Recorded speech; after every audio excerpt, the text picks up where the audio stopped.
Attention, please. Eastern Airlines Flight 19, now ready for departure. Welcome aboard the Walt Disney World Express monorail. Now, ladies and gentlemen, we're entering the vacation kingdom of the world. There's enough land here to hold all the ideas and plans we could possibly imagine.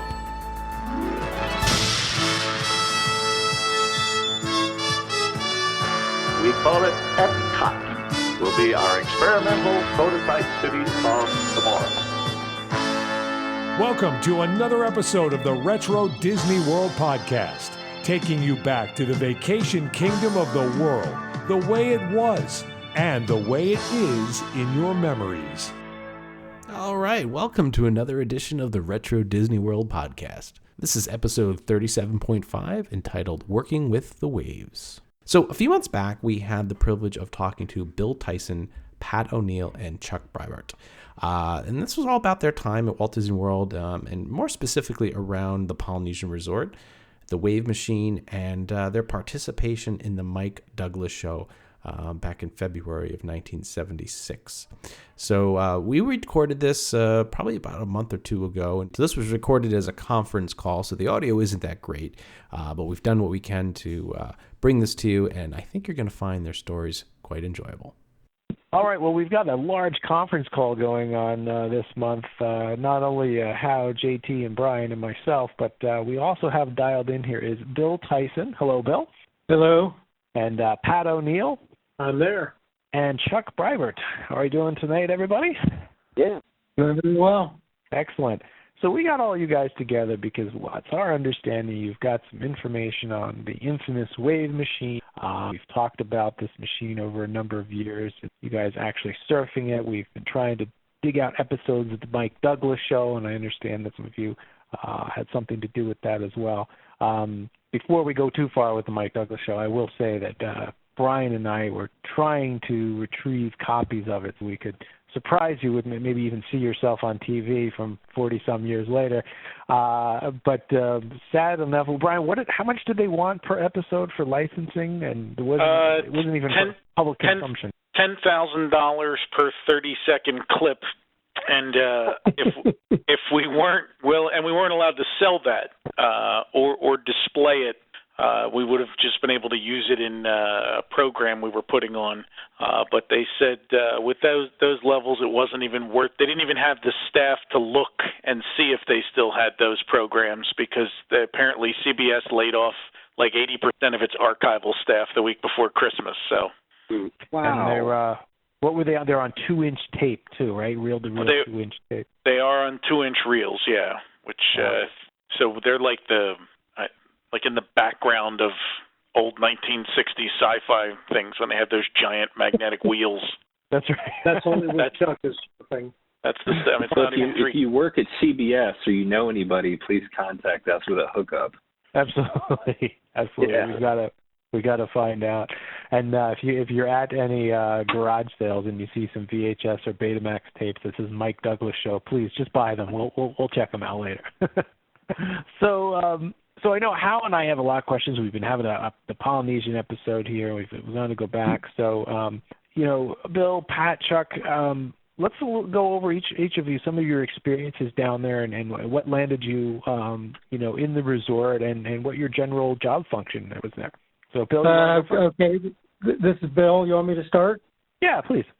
Oh, okay. I was in the civil engineering department at Walt Disney World, and I got assigned, actually I never surfed the machine or I didn't see it operate to begin with. I only got the history of how it ran for a while and then had to be shut down. But I was assigned to do an investigation of the machine and see if we could rehab it, get it put back together, and get it working again. So myself and another gentleman named Frank Kynas began investigating the machine and the old drawings and what happened and the design and everything. And we enlisted the help of Tim Kelly to try and understand how the machine worked and how it made the waves. And actually, Frank and I did some surveys on different Florida beaches to understand how waves get produced and how the waves at the lagoon were produced. So we did this study, and we worked on it probably for, I would say, around 8 months. And at the end of the study, we did a concept for refurbishment of the machine, to create a cove, to reinforce the shoal, and to get the whole thing working again. I believe, if I recall correctly, the cost was going to be somewhere around $3.5 million. And I believe at the time also that Dick Nunis said, nah, we're not going to spend that kind of money on this. Now, what year was that? Yeah, when was it? I'm trying to remember. It was it was either 74 or 75. Now, do you know, like, from 74 to 75, how long was it dormant in that period, like from 71 till you saw it, or what? No, I never saw it operate to begin with, but my understanding was that it ran for just hours, and then they had to shut it down. Oh, wow. And I believe they also, they turned it on once in a while just to see if they could get it going again. But one of the problems that it had is that the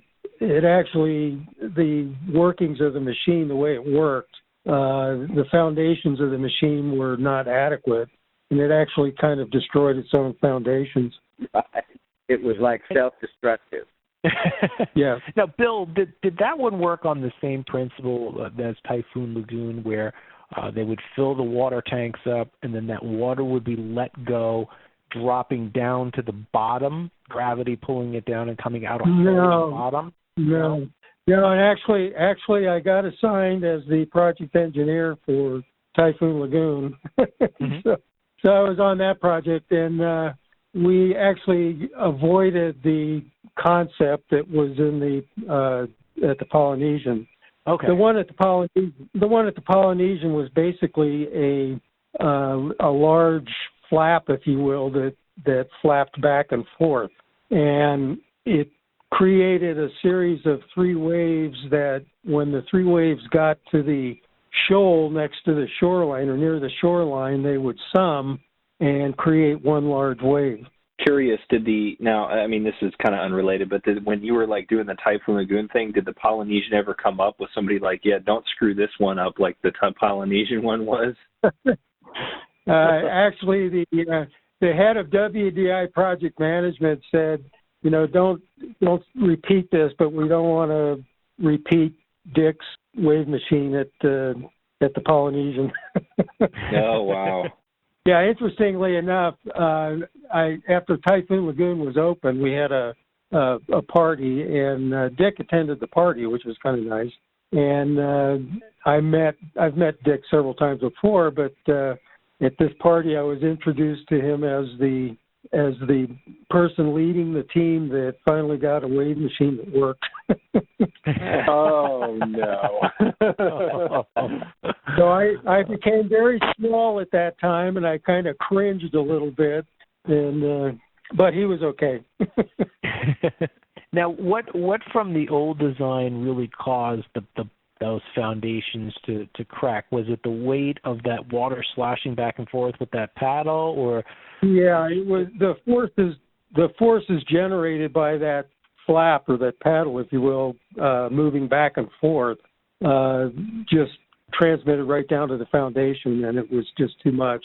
The other problem it has is that the flap went back and forth, and of course, when it went back, it pushed the water onto the shoreline and eroded the shoreline on the little island there. Not just the cove where people were going to surf too, but the actual island that was being eroded itself.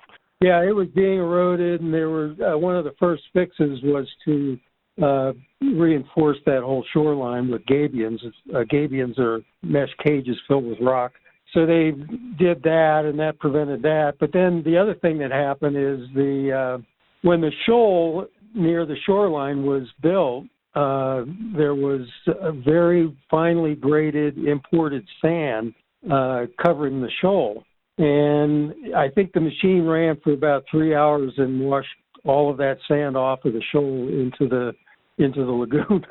So the pictures we've seen of the machine too, there's a bar going across the top and a lot of pipes, and I see some red marking lights.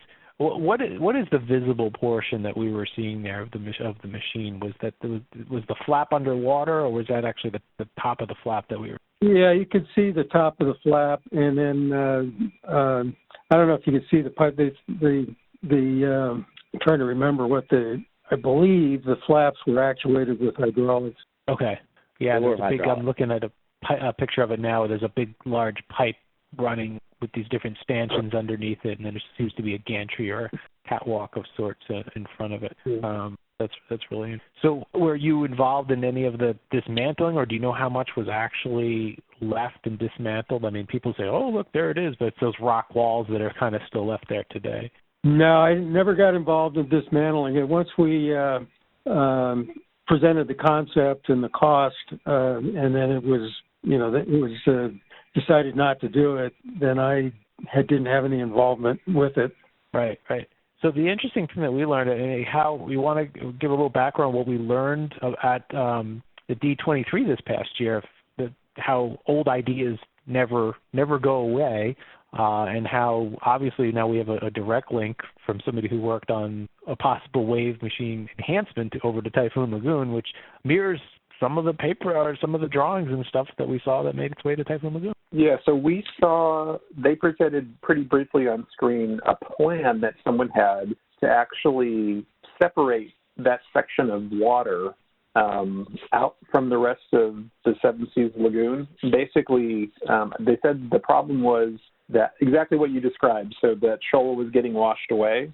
So rather than rely on just the bottom of the lagoon, they're basically going to drain it out and put gunite in the distance between the wave machine and the sand and the beach in order to basically turn it into like a big swimming pool. So that way they could build, an underwater cement reef to get the waves to break that they wanted to and not have it get washed away anymore. And that, I wonder if that was part of the plan that you worked on, and then when they saw what the total cost was going to be, yeah, I think they were considering actually trying to maybe spin it into a separate park, and then eventually that's what led to the idea of like, okay, well, if we're going to do this, we have to make it a completely separate park with separate gate admission, and that's where Typhoon Lagoon kind of got born from. Yeah, and actually I drew that drawing. Oh, really? And the idea was to create a cove that would separate the Seven Seas Lagoon from the Wave Lagoon. So what we proposed was driving sheet piles in and then putting a rockwork decorative item on top of the sheet piles. All right, fantastic. You just closed the gap for us. This is so great. Thank you. That's really cool. So you must love Typhoon Lagoon then. Is that kind of your park, huh? Yeah, Typhoon was really fun. It's we got the actually orders from Eisner to produce a 6.5-foot wave, and we started out with a vendor that was in New York. He was in Albany, New York, and he didn't last too long. He was having financial difficulties, so we lost that vendor. We found another vendor called Whitewater West, and they were out of Canada, and their parent company was in Glasgow, Scotland.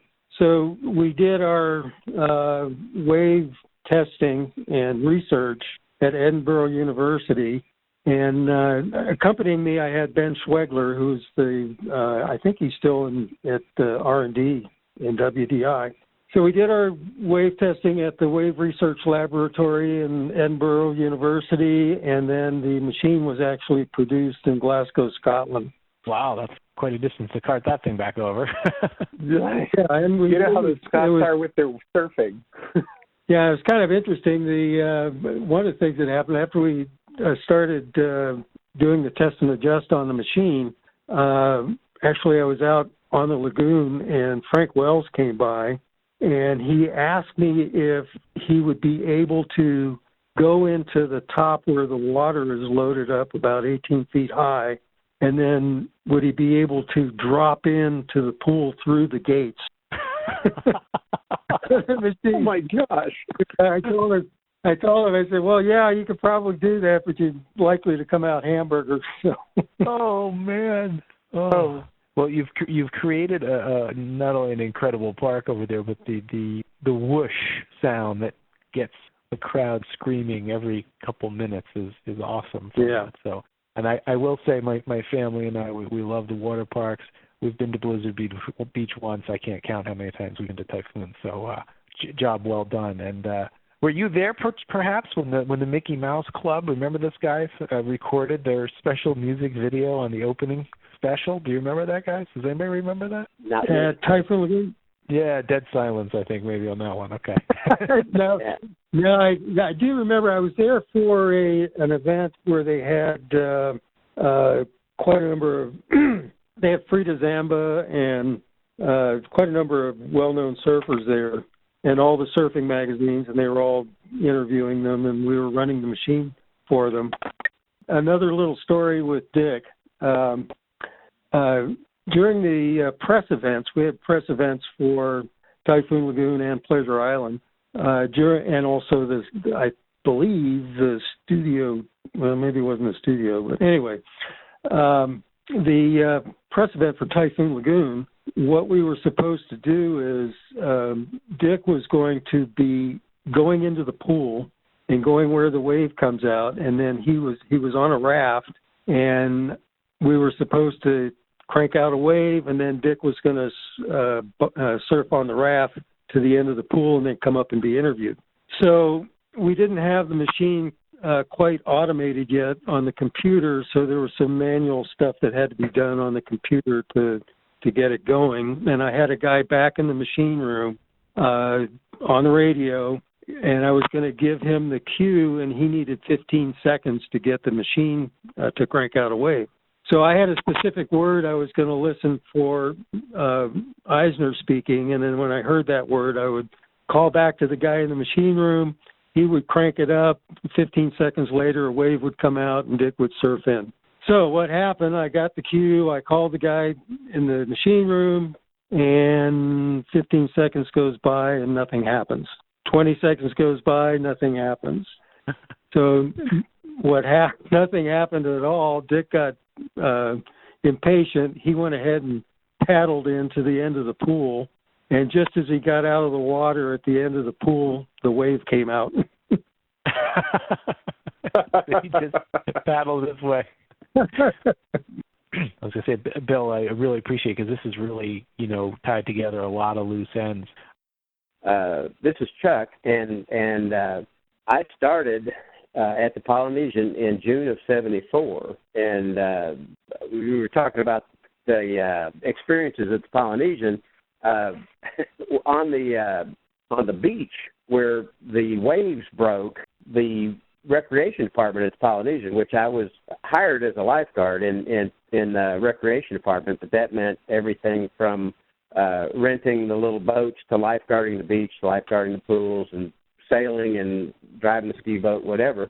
But we also had in the summertime a children's program called Pirates Point, and Pirates Point was the beach part where the waves broke from the wave machine, and we would take children 5 years old to 12 years old on pontoon boats out in the lake, circle them around, and bring them to that part of beach that was just around from the old luau hut and or the luau stage, and we would do campfires and campfire stories and things like that. Take the kids out for about an hour and a half and then bring them back, and it was kind of a babysitting service for parents could go out to dinner or something for a couple hours, and we would take their kids on this little adventure. But at nighttime, after we had, it was an evening campfire program, usually around dusk, and when we would finish, we had to clean up the pontoon boats, and then we would go out into the lake and watch the fireworks shot over our heads. They would shoot them straight up from the island in the Seven Seas Lagoon, and we would be out there on pontoon boats watching them go right up. It was up close and personal. It was a lot of fun. So were you, Bill, do you recall the eastern winds while you were there? It was the Chinese junk that was sometimes docked at the Polynesian, but then they would also take it out for rides sometimes. Right, and they mostly kept it in over towards they had a dry dock over on Bay Lake, and they would keep it. They had several boats anchored, off stage back over that way. But yeah, that Chinese junk was there at the earliest part when I was there. Okay. Bill, I have 2 questions for you. I'm sorry I didn't get them in. What happened after your project got denied on the refurb of the wave machine? Did you move on to something else, or were you still in that area, or what did you do? Oh no, I was still in the civil engineering department, and actually I'm trying to remember the date because I did work on the project that put the fireworks launch area behind the castle. Oh. And I think that was in 76 or 77. But anyway, I stayed in the civil engineering department of Walt Disney World, and then I was assigned as the project engineer for the Germany and Italy pavilions on Epcot. So I worked on those 2 pavilions. Oh boy, you just opened up a can of worms on yourself. Yeah. Was this another canceled project with the various rides that didn't end up getting built? Yeah, the Germany pavilion, they didn't, they built the building for the ride, but they never did the ride. They did the beer garden, of course, and all the shops, and the Italy pavilion. There was a plan for a ride, but that they didn't even build the building for that. So that basically just was shops and a restaurant. We've seen concept art for the Rhine River cruise. Do you know if they finished the entire concept of the ride to the point where you actually saw a drawing for what the ride would have consisted of? Yeah, they had some concept drawings of the ride itself, and that's as far as it went. They were, renderings and artwork, basically. Got it. So you never had to engineer anything. You didn't do any engineering work for that particular attraction. No. Okay. We always wonder how far things got before somebody pulled the plug. So that's been one of those levels of fascination for a long time. Now, Bill, what happened? Is that after they said no on the wave machine? Is that when they ripped it all out, or did it sit for a while? Do you know? It sat for quite a while, I think. And I don't remember the exact date that they pulled it out, but I don't think it was that long ago. Oh, okay. Very cool. And Bill, you also mentioned something there was going to be a ride in Italy as well. Do you have any? Well, pretty much all the showcase pavilions were going to have some sort of either theater or ride or something like that. Like when you go to the France pavilion, there's a very nice film there, and of course when you go to the Mexican pavilion, there's a ride there. But Italy, that never even got to concept art phase, but there was talk of a ride, there was talk of a film, there was talk of a lot of different things going on there. Gotcha. Okay, cool. All right. So, Pat, are you on? I'm still here. I'm learning. All right. So, yeah, we're all learning a little bit. This is great. So, Pat, why don't you tell us a little bit what you did over there and a little bit about your history. Well, I started a couple months after Chuck, the way it sounds. I didn't know when he started. I believe I started end of August or September of 74. I was there till March 1, 76. So I just was there when they did the Mike Douglas show. I was leaving. Mm-hmm. I was also a lifeguard. We worked recreation. We rented boats, provided lifeguards on 2 portions of the Seven Seas Lagoon. We'd take people water skiing, and I got to tell you, it was a great life. I learned how to sail Hobie Cats. I sailed against Hobie Alter. I learned how to sail Sunfish. I sailed in the Southeast Regional Championships. I did poorly in both, but I had a great time. I remember the beginning of February 76, somebody from our management supervision came in and said, "Do any of y'all know how to surf?" And we kind of chuckled because that's what we did. If we weren't there, we were at the beach. Yeah, we can surf. You want to surf on TV? Well, yeah, that sounds pretty cool too. So ended up, it was the Mike Douglas show. It was February. It was cold. I'd never seen the wave machine work. They told me what it was. I got to tell you, it didn't look like a wave machine that I had in my head. but I guess we weren't because we were able to surf some waves. Who knows what a wave machine looks like? I grew up on the beach, and we didn't need a machine, but we used Disney's boards, and we went out there one cold February day and surfed back and forth just a couple times. I remember Mike Douglas, it was so cold that he drove down to the beach in a limo and got out and did that part of the show and got back in the limo. Poor guy. I'm freezing. I'm a native Floridian. It was cold. But he was there for the week. They did that portion. We did a section back at the docks where I believe on one day he interviewed Robert Conrad and Anita Bryant. And they put Robert Conrad. I think Chuck was involved in it. Yeah, Chuck, were you one of the two guys that had to roll him right side up? No, but I was standing on the dock. I was lead on duty at that time, and Tom Smith was one, and I don't remember the other. Yeah, they put Robert Conrad in a kayak, and they were, they had a Olympic kayaker there, I believe, and they were showing him how to, to turn a kayak right side up. He didn't do well. He did the lifeguards they were standing on trash cans upside down in the lagoon. They had to roll him right side up. He was unhappy with that. He thought we held him under. No, you're just not good at this. But I can tell you it was a pretty cool week. I'd never been on TV before, and I'm still not sure I've been on TV because there was no recording that I've ever been to see. I was disappointed to find out it was $10,000 for 30 seconds. Yeah. It's unlikely I will ever see it. That's right. And there's actually... Never say never. There's 5 episodes. There's Powerball out there. I'm hoping to win one day. We'll hold you to that.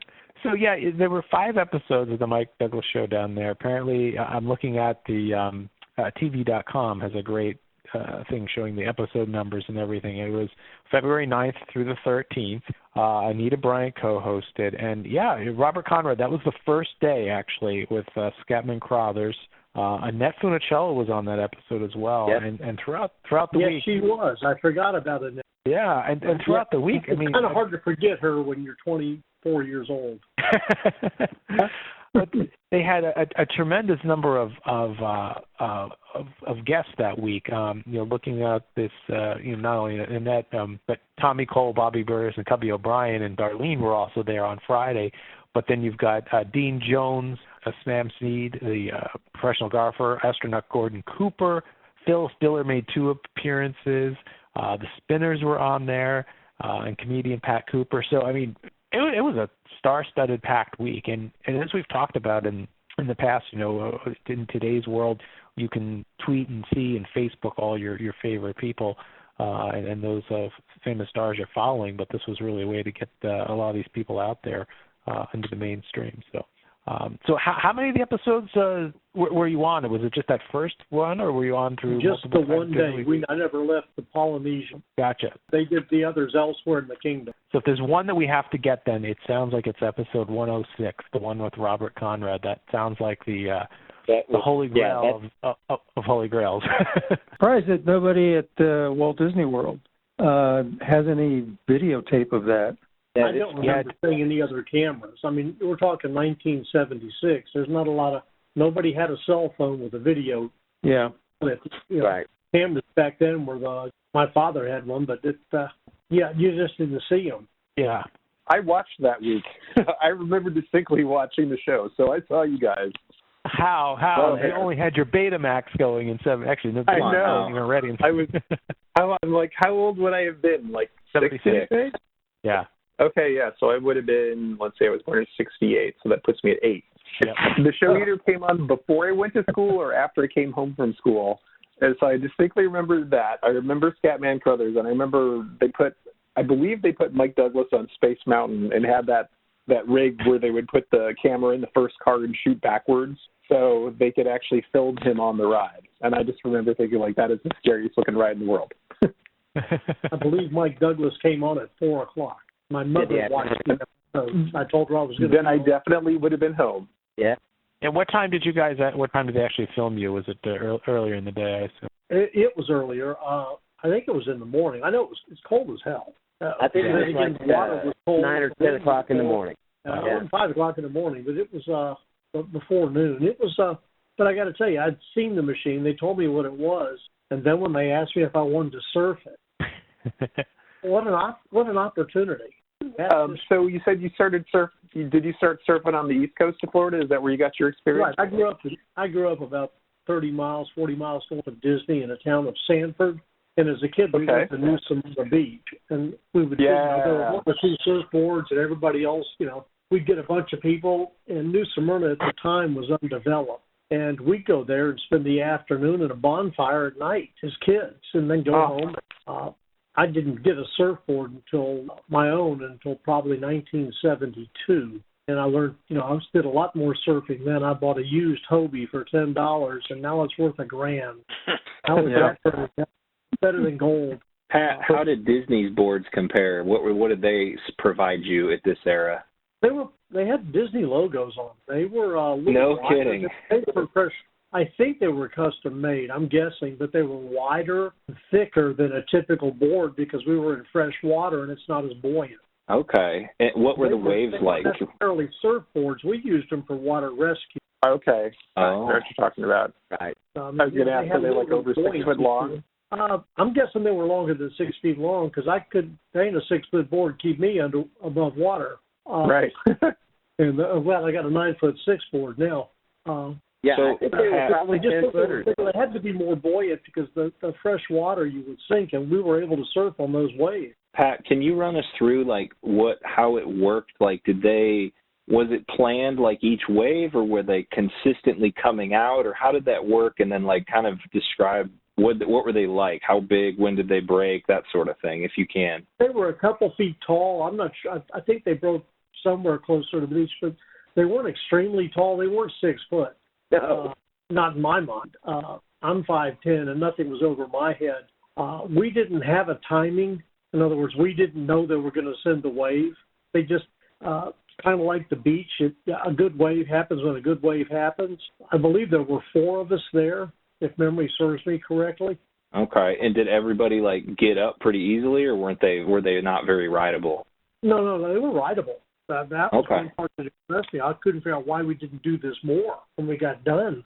All of us were able to surf, so that was the bright spot. It wasn't somebody who'd never been surfing trying to get up on this. The boards were very buoyant, which made it easier. And then, did they just say paddle out and just wait, and then somebody was out there on the island, just flip the switch and they just started coming? I never saw anybody on the island. I really don't know how the machine works. I'm listening to the guests speak, and this is all new to me. Interesting. And then did you guys just ride once, or did you ride to shore and then paddle back out? We rode a couple of them. We didn't go all the way in. We rode a couple of them. And, as soon as you can get in, if you quicker you can paddle back out, you get another one, as long as they're going to do it. And we didn't. How long was it? 30 minutes or an hour? Or? No, not that long. Probably 20 minutes. Interesting. I don't think I could have done that water for an hour. and the machine probably would have completely died after an hour. We didn't have wetsuits. We were in swim trunks. There was no keep warm clothing. No wetsuits. Nothing.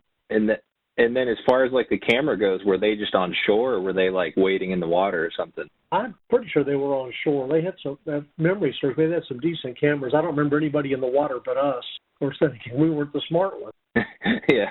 I wish I had the footage to watch so I could see, play this back and see what you're talking about. Maybe we could take a collection. Yeah, we'll do a GoFundMe, Todd. How about that?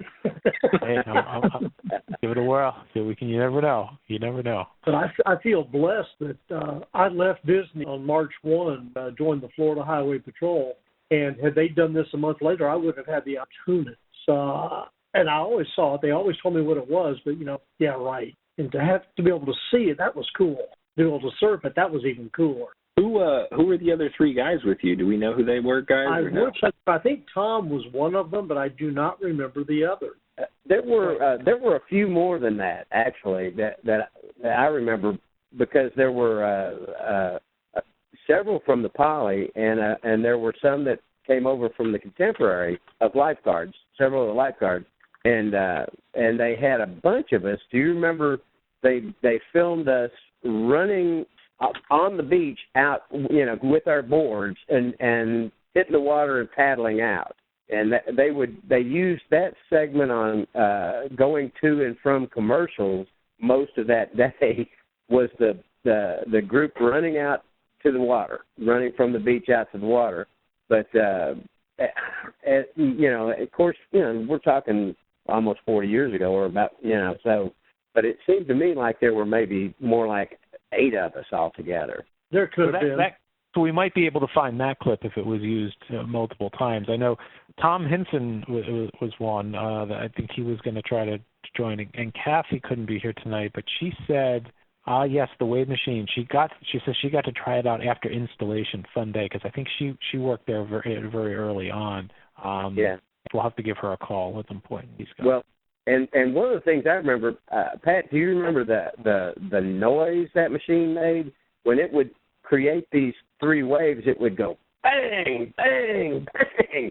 It would make this real loud noise as it was pulling this water, and as the paddle was being actuated, and it was this hydraulic, and it just sounded like the machine itself was gonna explode, and that was your cue. Well, here come the waves, But as far as the timing between waves, they cranked them out pretty quickly. That's nuts. Did you guys remember, was there like any crowd forming on the beach during this time? Like, I'm just curious if there was like a number of guests that had saw this like once in a lifetime view, or there were a few guests that showed up just because the film crew was there and there was curiosity for that. I don't think they realized, what was going on with the wave machine itself. Did you see any of them having an 8mm camera in their hand by chance? We want that film. The frost on my eyelashes prohibited me from seeing. Yeah.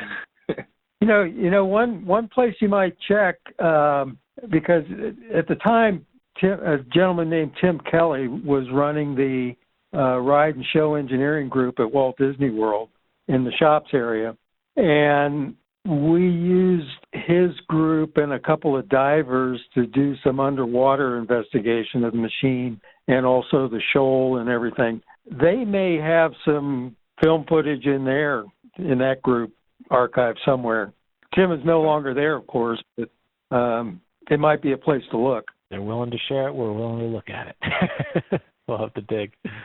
That'd be cool. Well, it certainly sounds like you guys had a great time with it. I mean, man, it's just, there's this lore and legend with the wave machine, and every year we seem to uncover a little bit more as the world gets a little smaller, and we're able to find people such as yourselves and talk to you and try to put all these puzzles together. And I'm certainly telling you, if we find anything in the Mike Douglas show, you guys will be the first to know, because I want you guys to be able to see. And maybe we'll start that collection. We'll see how much how much we can collect. That'd be great. Now remember, we only have 30 seconds at $10,000. So right. That's awful pricey for a second. Yeah, I think, Brian, correct me if I'm wrong, some of the prices just getting somebody to do it. I mean, there's man hours of tape, and who knows what the quality of that tape is. They said they do not license full episodes. They have no staff available to service requests such as these. That's literally their words.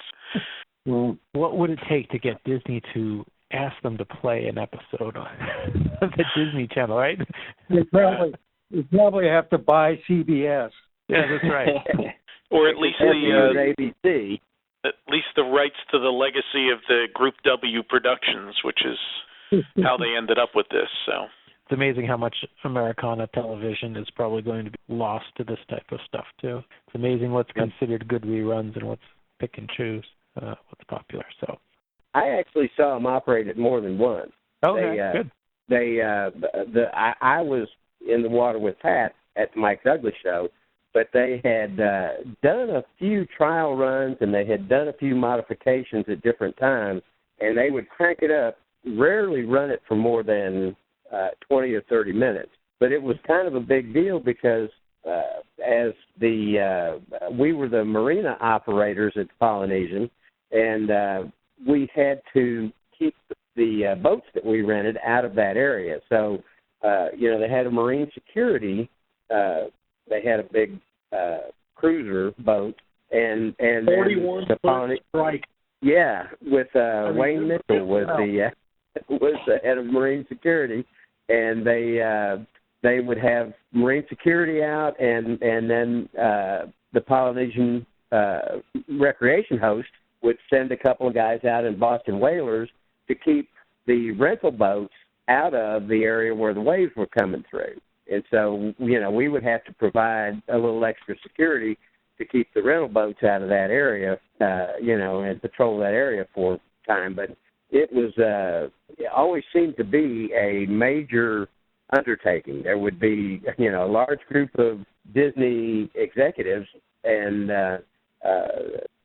huddling on the beach, and next thing you know, they would crank that wave machine, and you'd hear it doing that bang, bang, bang, and then the waves would come out. But it didn't happen often. I saw it happen, I think, twice, other than the time during the Mike Douglas show time.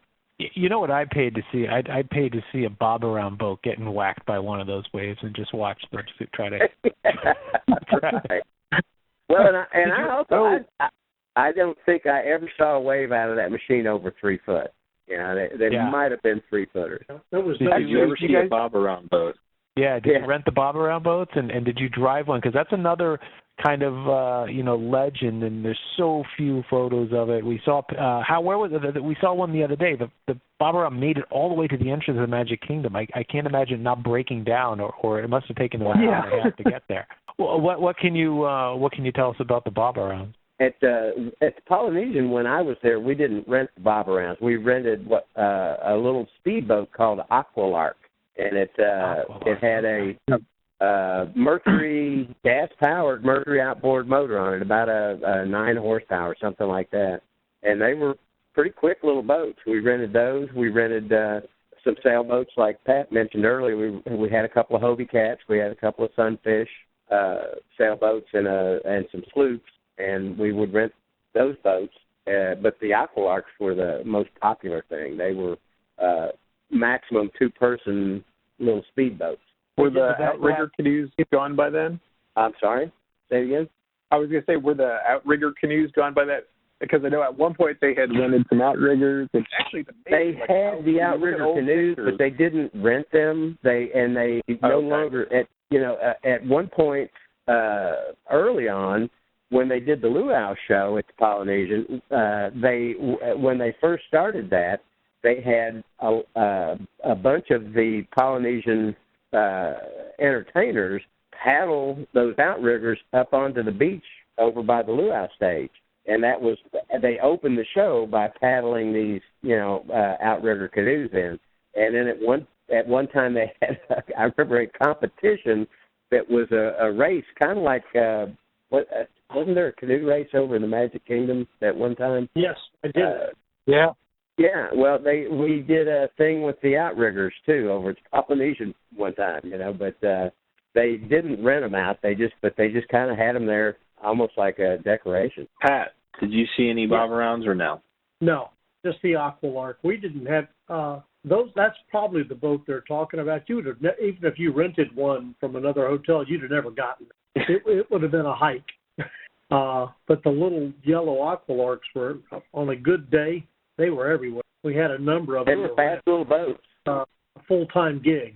Those probably were much faster than the water sprites that took over the jobs a number of years later. And now the sea racers are obviously very much toned down. I was in one a couple of months back in September. I was like, come on, let's get going. Let's move. No, these were pretty good little boats. And I mean, if you put 400 pounds in it, it didn't go so fast. But if you put 140, 50 pound, 2 younger people, they were fun. So did you have to do a lot of patrolling to keep them out of the path of the ferry boats and stuff?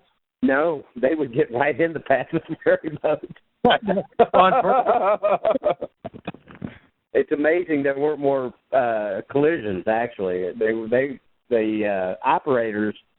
We as the recreation hosts, we would show them how to put the engine in gear, forward, reverse, neutral and how to speed it up. And that was it. You put them in the boat, they had a life jacket on, you sent them out. And I don't even think they had kill switch on them that, you would connect to your life vest like you have now on a Right. anything. Oh, my gosh. And we would just send these people out. You had to be, I think, 12 years old minimum to rent them with parents' permission. But we'd had very young kids out there. And it's kind of amazing that we didn't have more problems than we had. Chuck, do you remember so did you run them by like half hours? Yes, it was. We did a half-hour rental. It was $6 for 30 minutes, which was just a phenomenal bunch of money. That was a lot of money back then. And I was told they were at the time one of the most profitable items that Disney had. One of the most profitable attractions that Disney had were these aqualarks, because at the Polynesian there were probably 25 to 30 of them at a time, and on a decent day when the weather was fair, they were out all day long. Wow. And then the Contemporary had a larger marina than we had at the Polynesian, and the Fort Wilderness Campground rented them as well. So secretly underground, they were called an F-ticket attraction, probably. Yeah, probably. Yeah. I'm just thinking back. We used to go. They let us come in early. We rented a ski boat with a driver, and we started. If I remember correctly, we started at 9:00. But Disney let us come in early and go water skiing with their stuff when the water was like glass. Yes. And we go out there and ski for an hour, hour and a half, and then come in and go to work. And what we had done was planted the seed for the guests in the hotel, knowing there was water ski. Right. Oh, nice. And I didn't getting out of it. I got free water skiing. Their skis, their boat, their gas. Where'd you ski at? In front of the Polynesian, or did you go elsewhere? Yeah, right there in Seven Seas Lagoon. And were you slalom or were you on two skis? Yes. Both. Which one? I'm sorry. Slalom is by accident. Sometimes it's intentional. Yeah, sure. What type of ski boats did they have back then? I think it was a Mastercraft, wasn't it, Chuck? It was either that or Mastercraft or Ski Nautique. Ski Nautique is what I had on my tongue. That was I was thinking it was Ski Nautique. Crazy. Oh, yeah. That's not. Now they're Mastercraft. Yeah. I mean, there's Very no downside. But and they were top of the line boats. They had top of the line stuff, and they would fly. It would fly, and that was always one of the lifeguard primo jobs, was being the ski boat driver. Because when we rented the ski boat to guests, it came equipped with a driver. They didn't allow the guests to drive the ski boat. So, one of us would be Oh, I'm sure not. That's like a missile given to a guest there. What was the rate?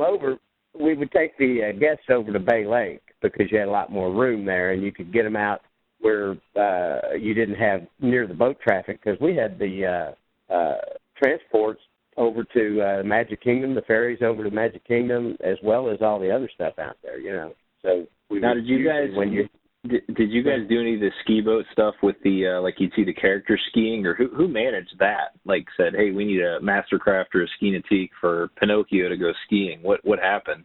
They had their own equipment. The characters had their own boat that they kept over at the dry dock and on Bay Lake, and they would just show up in character and ski, and then they could dock and come in to the employee break area, and take a break if they needed to. But those guys were nuts.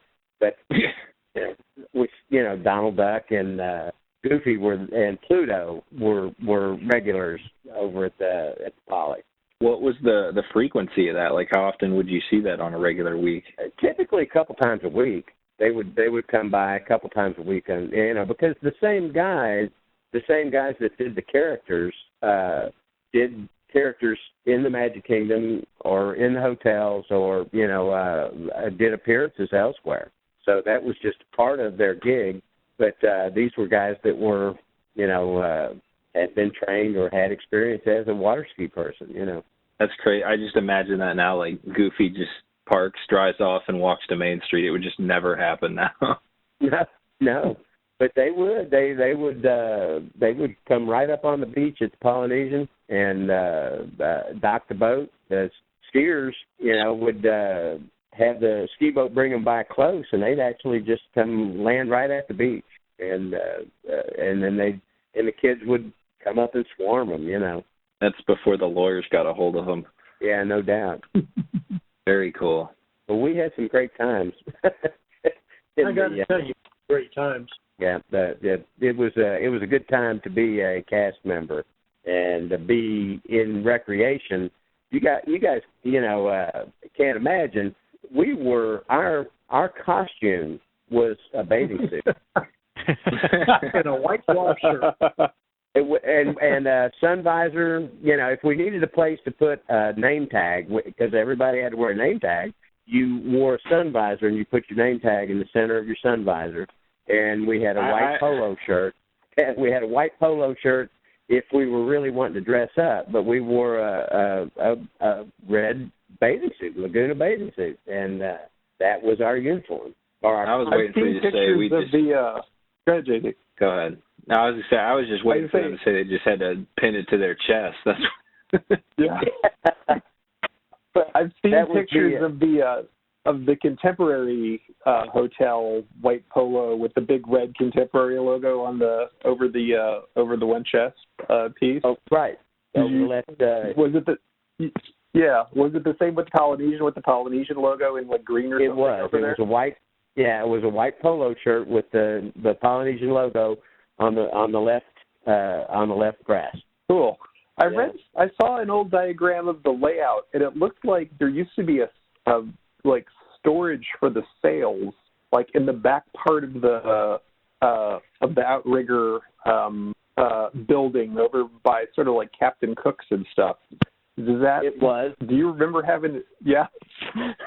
We had an office there that was called Catamaran Corner. Was the name on the door. Catamaran Corner was the office, and then there was a storage room just behind it, which had the sails, and it had life jackets for the ski boats and so on. Water skis? Yeah, it had water skis and stuff back there. Is where we stored things. Oh, all right. So see, this is all coming together. This is the desperation rap. It's like we're finding plans in the library of the layouts and trying to figure out what you right. And it was just down the hallway from if you were walking towards the lobby from Catamaran Corner, which was just inside the doors off of the dock, the marina, you would walk towards Captain Cook's Hideaway, and then there was a what they called a nursery, which was a babysitting facility that was on the hallway just past Catamaran Corner, and then you got to the men's clothing store and women's clothing store, and then Captain Cook's Hideaway. Then you hang a right and it take you over to the lobby. So did you guys? So Captain Cook's is kind of legendary as a hangout place, like after hours or after shift for people that worked at the Polynesian. Did you partake in the Captain Cook's? Absolutely. It was a great place. I had my first dark Heineken there. Excellent. Well, and there was a entertainment act called the Saltwater Express. I think it was. It was these two guys. That is them. Yes. Yeah, and they were fabulous and they were hilarious. And I over time had gotten to know them personally because I was kind of a regular there. We would, I worked evening shifts a lot, and then would go to Captain Cook's after I got off before I went home. Went back to the house, and I remember the two guys with Saltwater Express, and they were very talented and very comical, very good. Since Hal brought up the layout and things that are in the Polynesian, he was just last week on a quest to determine the location of the barber shop that used to be there. Yeah, well, the barber shop was there was a hallway parallel to the one that ran from the Catamaran Corner to Captain Cook's, and it also came down from the lobby and went past the employee cafeteria. And when you went straight down to the end of that hallway, it had exit doors outside, and just to the left was the barber shop, and then there was also a women's beauty salon that were. Okay. And they stepped out basically overlooking the end of the dock, where the boats were, where the marina was. See, Brian, I was right. Yeah.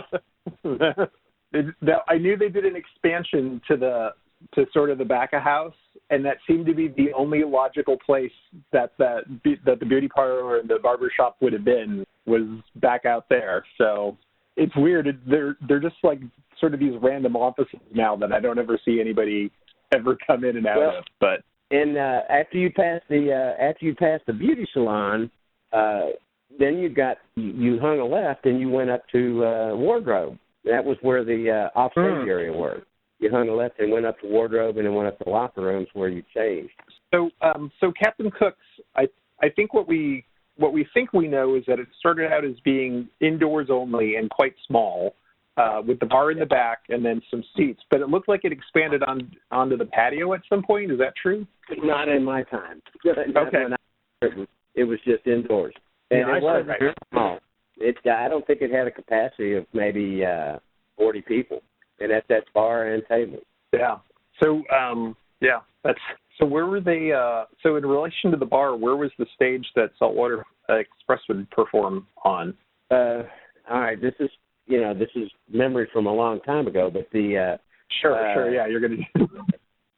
As you entered, as I recall, when you entered Captain Cook's, the bar was actually immediately on your right, and and the stage was to the left in the back corner. Yeah, and so you could go in. I'm sorry. Very good. You are correct. Yeah. Oh, I spent a few evenings in there. It was a fun place. The guys were really good. Two of my One of them is roommates still in Orlando. We went there usually after work. That was where we went to get out of the sun. Right.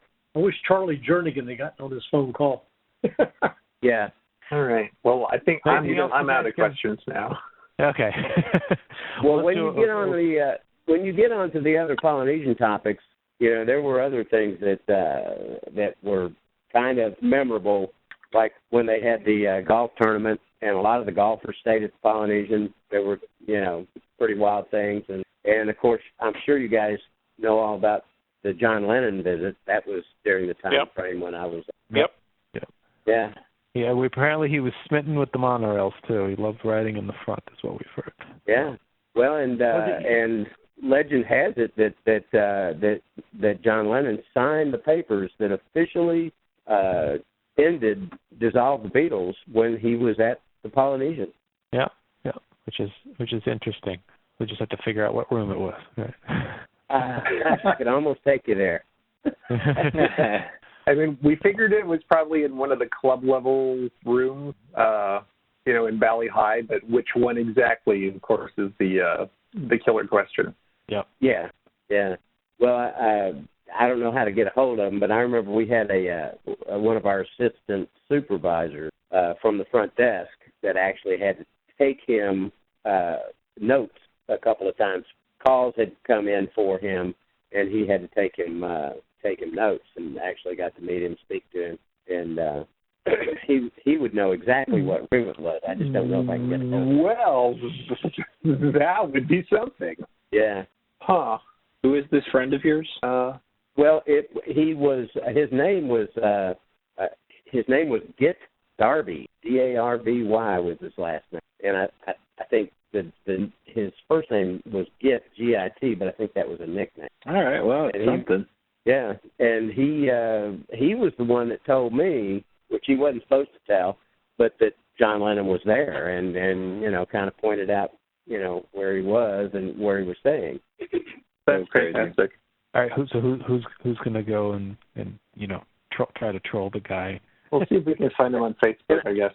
Well, Bill, Pat, Chuck, I really appreciate your time coming on the show tonight. I mean, there's been a lot of great, really cool information shared with us, and I know we'll all be on the lookout for the Mike Douglas show. If you ever see it, just hit record on your DVR, no matter what. Anybody out there. But thanks a lot for coming on the show. We really appreciate your time and your insight, and I know there's a handful of others that you may run into over the years that work at the Polynesian or surrounding areas. Hopefully, if you enjoyed your time here, maybe you can send them our way so that we can get some of their stories. So thanks a lot for joining us. Appreciate it. And we'll let you know when the episode's out there and ready to listen to. Thank you much. Okay, very good. Awesome. All right. Thanks a lot, guys. Appreciate it. Bye-bye. Thanks, guys. Bye-bye. Yes, Bye. thank you much. See you, Pat. Thank you. You're welcome. All right. Well, thanks for listening to this edition of the Retro Disney World podcast. As always, we appreciate your feedback. Feel free to reach us at podcast@retrowdw.com. And with that, Brian, take us out. Follow Todd McCartney and Retro WDW on Twitter, Instagram, and Facebook at Retro WDW. For all things Retro Disney World, including exclusive merchandise, visit us on the web at retrowdw.com. On Twitter, follow our web designer Jason Bartell of Deepwater Studios at JasonDWS, our announcer Andre Gardner at Andre Gardner, and follow our hosts Hal Bowers on Twitter and Instagram at GoAwayGreen, and on the web at kingdomofmemories.com. For JT Kuzer on Twitter at LS1JT, on YouTube at Rubber City Motoring, and on the web at rubbercitymotoring.com. And you can find me on Twitter, Facebook, and Instagram at Brian P. Miles.